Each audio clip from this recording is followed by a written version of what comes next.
Hello, live again. This is the last live broadcast, 30th of March. The new magazine is out on Monday. I've been working on it today. This morning. I'll be working on it one of doing this live stream. So today's live stream is one of the actual reasons I set this whole YouTube. I work on all sorts of crafts, and one of the ones I've really taken to is spinning. I really enjoy it. I haven't done as much as I would like over the past year, but I do enjoy spinning, which is quite funny because it's actually something that my ancestors did. They were spinners and weavers from when it used to be a cottage industry up to pretty much as close mills. My ancestors did. And the so this I want to be able to show this and share some of the techniques and things in the magazine. But although I just about managed to take a photo for, I think it was the very first or the second magazine, it's actually really difficult to take a photo. I suppose I could have found a way to set up and done a, but it did just, yeah. It proved really difficult. So I thought, if I have a YouTube channel as an attachment, I can do things like this. Okay?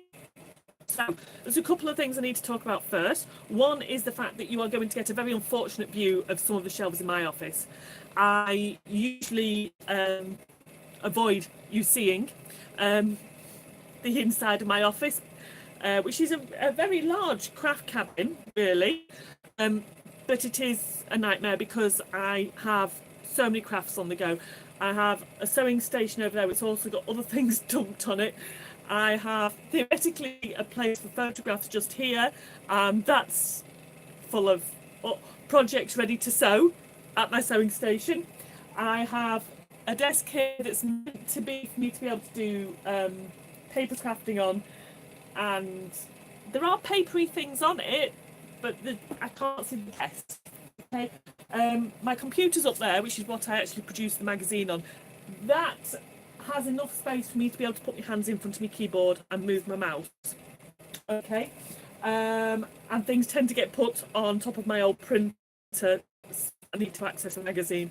And then behind me over here, I have stacks and stacks of bulky things, plus things that theoretically I used to take to market. Or no, I used to take them to market. Theoretically, the things for market, I don't really do the markets much anymore. Although I might do one or two this year. Okay, so other things to talk about. Yesterday I made a mistake. I came in my craft cab. Thought, oh, it's really warm. Obviously the weather's changed. We're coming into April. It's milder. It's really hot in here. I'll turn my heater down. After all the shenanigans I had with the heater breaking before, I came in this morning and thought, oh, it's cold. Okay. Because the weather's changed again, which is what it does in the UK. It changes a lot. So the heater's on. I'm just about getting to the point that I can feel my fingers, which is great because you can't spin without feeling your fingers. But you are going to hear a bit of a whirring going on. Okay. The other thing is my clothes. I have a jumper thrown on top of other things if it looks strange at any point, because it's cold. And as you get down, you will find that I actually don't have my shoes on. Okay. I have managed to find a pair of socks that doesn't have holes in, just to be a bit more palatable to yourself. But I find it easier to spin, preferably barefoot, but I find it easier to spin without shoes on because I can feel the pedals easier. Okay, so I'm going to talk to you first about I'll talk to you about my spinning wheel first. Okay, and take you around. So I'm going to turn this and I'll move it around as best I can. It might get a bit wobbly, so we'll see what we can do. Okay, so actually this says that I can. Ooh. Now I've just spotted a button that I hadn't spotted previously, so let's see if this works. I'm going to bring a tripod that I have borrowed from a member of my family. Bob over there. Now, can I do Ashford kiwi? I used to have a beastie that was modelled on an old-fashioned wheel, a bit like an Ashford, I think it's an Elizabeth. It was made by, it wasn't made by Ashford, it was made by someone themselves that found instructions and put this wheel together. And actually, when you looked into the making of a wheel, the into actually worked by the laws of physics. I did, however, manage to get some wool out of it, which is a minor miracle. So let's have a look at this. It's a kiwi. You can tell it's a kiwi because it's got a kiwi on it. Kiwi. Okay. And I've changed the top so that it's like a country spinner top. It's got a big orifice here. Okay. And I just keep that on all the time. Okay. Little note, just in case anybody from Ashford does see this video, this little kiwi here is fabulous for keeping my sock feet from slipping. We need another one on the other side, okay, because he stops your feet slipping, does Mr. Kiwi. So we really need another kiwi on the other side. It would be it's a fabulous design feature. Can we have another one, please? Okay. So the other thing to note about this, like I say, I used to have one that was similar to an Elizabeth, and I used to find, because I have very long legs, one of the things that was going wrong all the time, which has nothing to do with its design, it's my design really, is that I was knocking things out of place every time I moved because I have long legs. Now the bonus with this one is that all the workings are away from your legs. They're all away. I can't knock anything on this one spinner. It's not actually a traveller, but it looks, and it is that very easy to pop in the boot of your car or whatever if you need to. But it's not actually a traveller. It's a simple for me, like I said, because everything is out of the way of my knees and I can't knock it. Okay, so I'm going to pop you back round to me for a minute. Hello. I know you got a terrible look at my shelves to the side. I didn't mention them. They're meant to be for teaching, and I tend to just dump stuff. Okay, so I'm pulling my spinning wheel back towards me, and I'll have a little chat to you about wool now. Okay, so the types of wool I like to spin are, I like to spin funky ones. I love spinning curl. Okay, look at that. Little bit of curl. I don't know where the rest of that particular lot went, but I love spin curl. Okay, I don't like carding curl. I think it's wrong. Being a curly person myself, I like to keep curl as curl. So I love spinning curl, and I like spinning slightly strange looking wools. Okay, but when I was going to markets, the local markets, they have people who like yarn, and so I got comments that that's difficult to knit with. We want normal wool. It looks very pretty, but we want normal wool. So I went about, bearing in mind, I hand wash, hand dye my own wool, and I dye in basically a big old jam pot, jamming pan. So I went about attempting to do. It is a slightly chunky wool. Partly because of my patience levels. I probably could, if I concentrate, do thin wool, but my concentration levels don't go to that limit. So I started doing wool like this, which is a slightly thicker wool, slightly chunky, not mega chunky. I do some big chunky, but this isn't very, very chunky. And it's like this, and it's really quite nice in lots of pretty colours. And I was able to produce 400 or 500 grams at a time, and that's to do with dyeing and how much I can get in the dyeing pot to get it all the same colour. Okay, so then I got the comment, oh, we can't, there isn't enough there to make a jumper. Sigh. So I needed a way around it, and I came up with what I thought was quite a cunning plan, which was to produce some rainbow wool. So I dyed a pan of yellow, and a pan of green, and a pan of pink, and a pan of blue. And that way I could have a bigger quantity overall of wool, and spin it. So I did that, and here's my wool. Okay, and at this point you're probably wondering, what is it on? Okay, so this is the wool we're going to be dealing with, and I am going to swiftly move on to talking about this quickly. As you know, I like to recycle. Okay, so this is a standard spool. Okay, and they're lovely, they're very, very lovely, but if you're like me, you end up with lots of projects on the go, they can be quite expensive.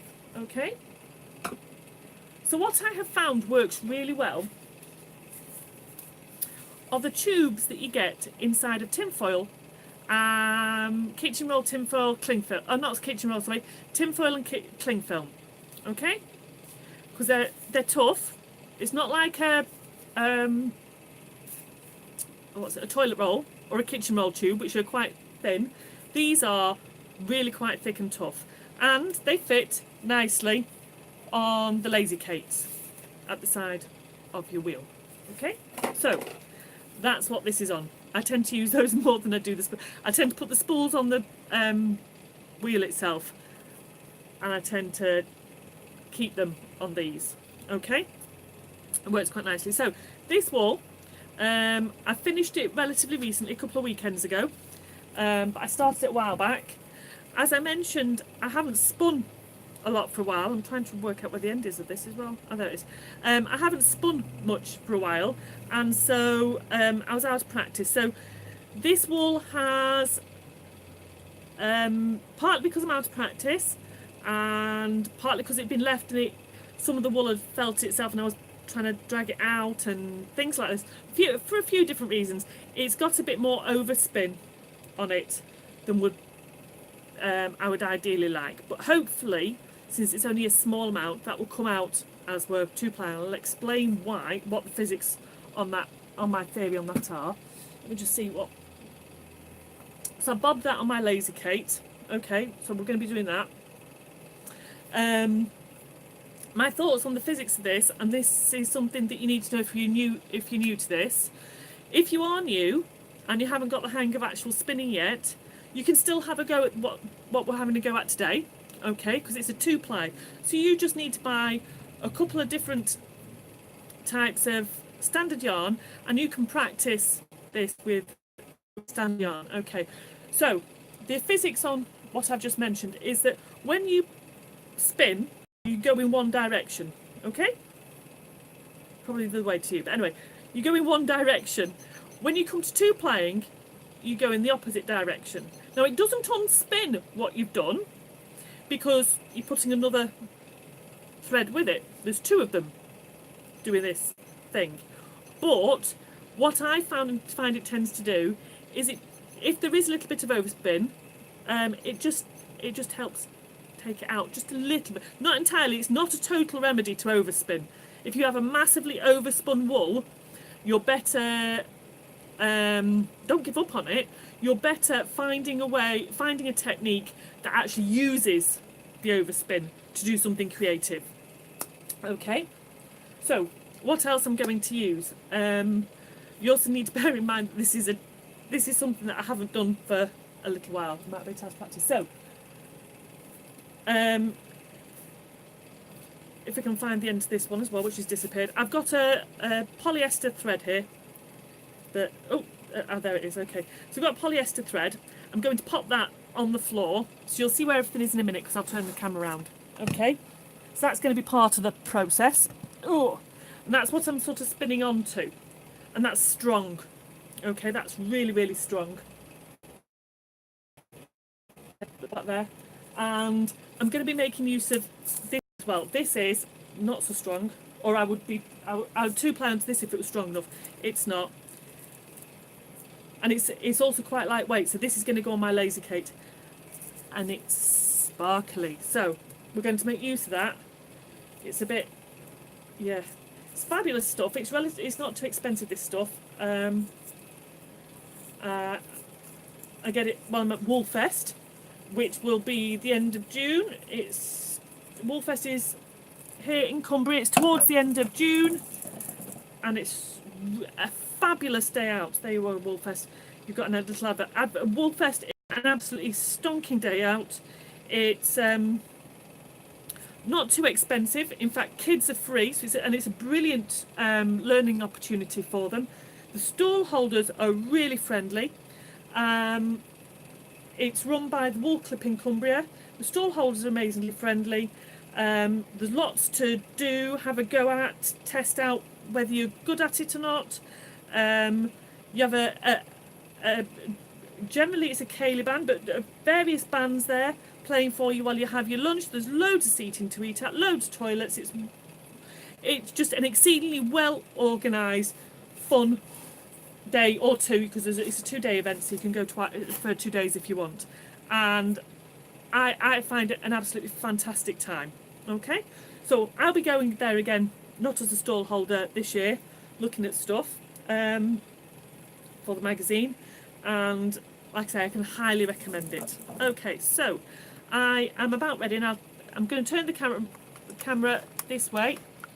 I'm not going to totally turn it around. So right, so you can see what's going on here. Okay, so this is my leader. So I'm going to go through this almost as if everybody's a newbie, so that it can be easily followed. This is a leader. This is just a cheap wool. Okay. Is this? I'm not sure whether it's 100% wool or not. It doesn't matter. Your leader can be made pretty much of any fibre. I have had string on one before. Okay, so that's your leader. Okay, this is your tension knob. I still have issues with my tension knob. Some days I seem to get on well with it, sometimes I don't. On my wheel here, I have, on my big wheel here, I have 2 grooves. It's groovy. Oh, can you see that? So no, right, there. 2 grooves. Okay, there isn't actually much difference in these. There is a little difference, but not a huge amount. There's, but if you go on the larger one, the overall effect should be slower, because it should take longer. Granted, we're talking milliseconds here, but it should take longer for the wheel to go round and pull this round than it would if it was on here, on the lower one. But I tend to just keep it on that. I rarely move it, actually. I just like it on here. Okay. All right. So, how I've got this set up, okay, I have got the 3 different threads that I'm using, and I've just tied them to the leader. Okay, she's fine for this process. And to start with, I'm going to actually hold together the sparkly and the white, okay, the white thread, and that's going to be kind of a default position. Okay, so let's see if we can do this. And all right, okay, so I'm just going to start it off. Now, the reason you want it slow is you want to be able to do stuff. So I'm twirling that on. I'm going to do this to this side. I'm going to pause for a minute. I'm going to push up the rainbow wool. And now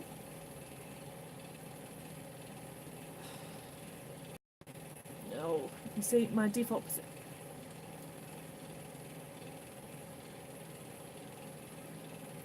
Nope.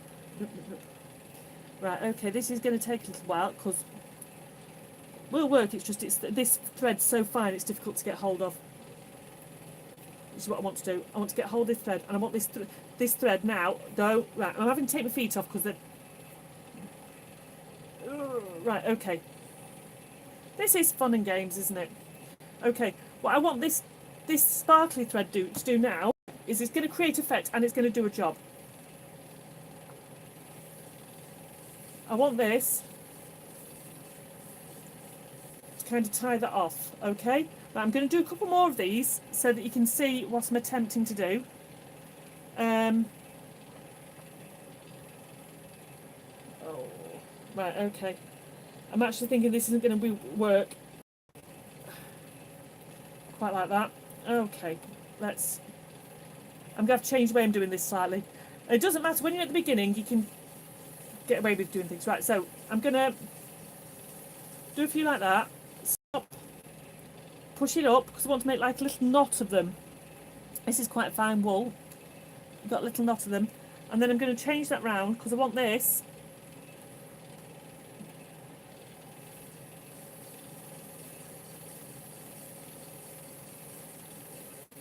To give a little bit of sparkle. There. Now, can you see this? I don't know that you can. No. Oh, there you are. Right. So I've got a little bank of wool. It's quite a fine wool, so you can't see it very well. And then I've got a little knot of sparkle. So I'm going to change it so that I'm two-plying the rainbow wool over the other wool again first. Now. And I'm going to pause. And I'm going to push it up to create a little mound. And then I'm going to alter. So that was at 90 degrees that way. I'm going to alter this.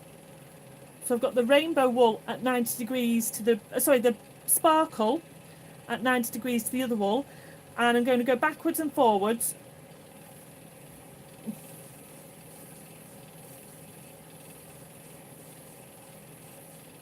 Which A, fastens off the fact that you pushed that up, and B, creates a little sparkly effect. So we're going to go around again like this.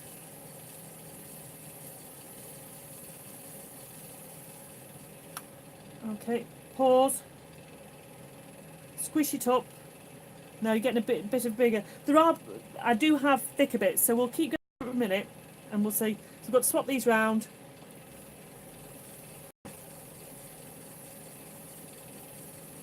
And we'll go again. Just pause, push that up, turn it round. Wrong way, wrong way. There we go. So I'm just getting my feet to behave there. Up and down, up and down.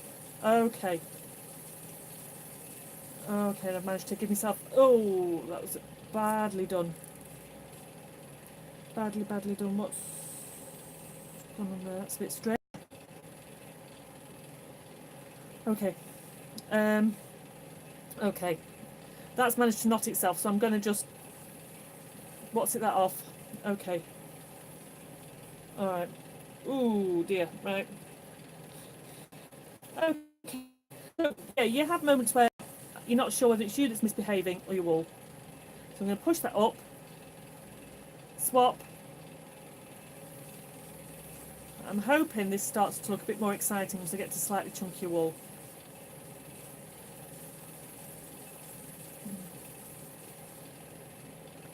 I say I don't... right, okay. Haha, minor problem. Do you remember I mentioned that the reason I wasn't just using the sparkle was that it's a bit thin? Oh, it's just snapped. Okay. So there's a lot of tension on this. An awful lot of tension. And I think I'm going to alter slightly the way I'm doing this. I don't think I'm going to get the effect I want with the wool. I think it's too narrow to create the kind of chunky effect I was after using. So I'm still right near the beginning, so I can alter what I want. I'm just trying to put the sparkle back in there. Okay. Okay.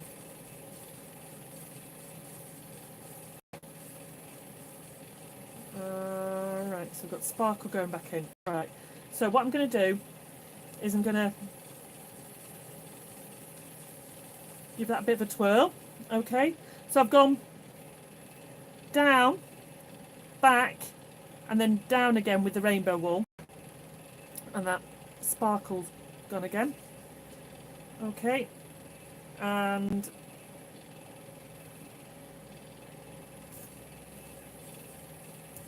I'm going to go over that end with the sparkle. Like I say, it works as kind of a lock to whatever you've just done, and it adds a bit of fun.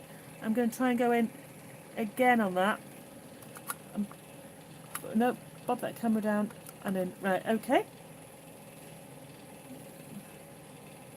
Okay, so down, back, and down again, and then we're going to lock it off. Okay, and that's producing a much better effect. Okay, lots of sparkle. Down, back, and back again, and lock it off.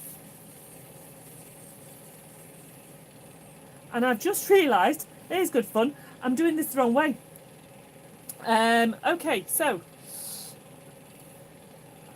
right, so what I'm going to do, again, all mistakes are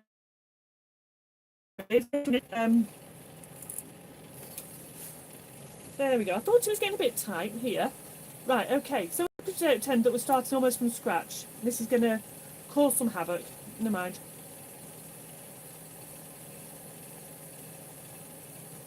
Okay. Okay, I'm just going to pop them together till it's coming out there. Right. Okay, so what I'll have to do is I'll have to just take that wool off. Okay, so what we're going to do is do that there. I'm going to... Right, okay. I was worried that the tension was a bit much. Okay, so... Right. Do you remember, for newbies, what I've just done? I've been... when I originally did this wool, I went that way, and I continued to go that way this time. So I was getting a massive amount of overspin added to my wool, which I don't need, and the tension was a bit too much on here. So we're going to do what we did before.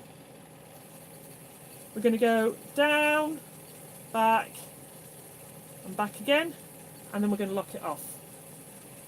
Okay. Down, back, and back again, and lock it off.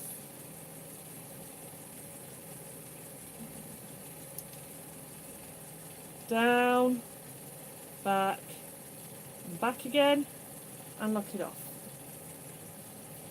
Down, back, and back again, and then lock it off. Down, back, back again, and lock it off. I'm going to do that again, then we'll stop and have a look at what the wool's like that I've produced. Okay. Okay, so we're going to have a look at this wool. Okay. Oh, take my paws off. Okay, so it's a bit funny to begin with, but we knew that was going to be an issue because I made a small error. Okay, and so what we've got is we've got these lovely little bubbles and then a bit of sparkle, and if I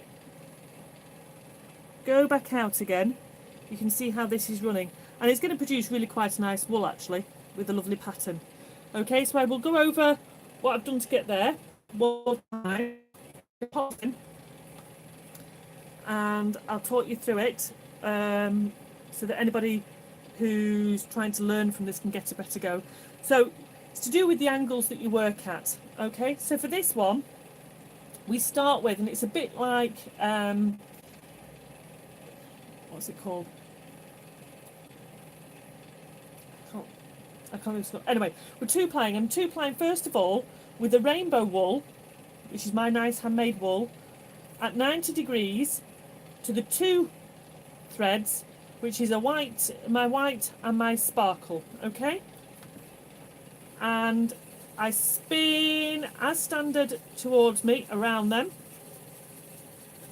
and then I continue with my feet going in the right direction, but I take the wool back and then back towards me, and then I pause and I change the angle so that the rainbow wool is facing me and my sparkle is at 90 degrees to that, and I continue moving my feet in the same way so that the spool and everything else and the wheel all moves in the same direction, and I put a little bit there. What that does is it stops this undoing that I've just done, and it adds a feature of sparkle. The other thing that happens if you're not careful is that everything gets knotted up down here. Got it sorted. Okay, I actually use I make use of my knees for this. I told you I have long legs. I actually make use of my knees to separate. Can you see? So I separate out my thread. So that thread over that knee, and that thread over there, and then they don't get muddled up. Okay. Now, what do you want to? What do you need? Okay. Because if I let go of these, they're going to get horrendously tangled. Okay. And I'm going to show you what it is in order to say goodbye to you. So I pop them round there to hold them, okay? And if need be, I can pop another one round there. And that way, my threads are not going to get tangled. Okay? They're well out of the way. Okay, so that's my live thing. I'm going to continue here and put some music on. I quite often spin to TV show or music, and obviously because of it being Facebook Live, I can't have my music on. You can probably guess from the poster behind me the kind of things I like to listen to. I can't obviously do it while I'm on YouTube. Okay. I haven't had any questions while doing this. If you do have any questions, if you get in touch, that is at kirkyart@gmail.com, or you can look for our Facebook site. And obviously there's the magazine. Somewhere below you there's a little thing for you to tick to subscribe, okay, which we all love on YouTube. If you can click the button to say subscribe, if you also click the little bell, it'll tell you when I'm doing something, and you can keep in touch with us. So look for our other pages.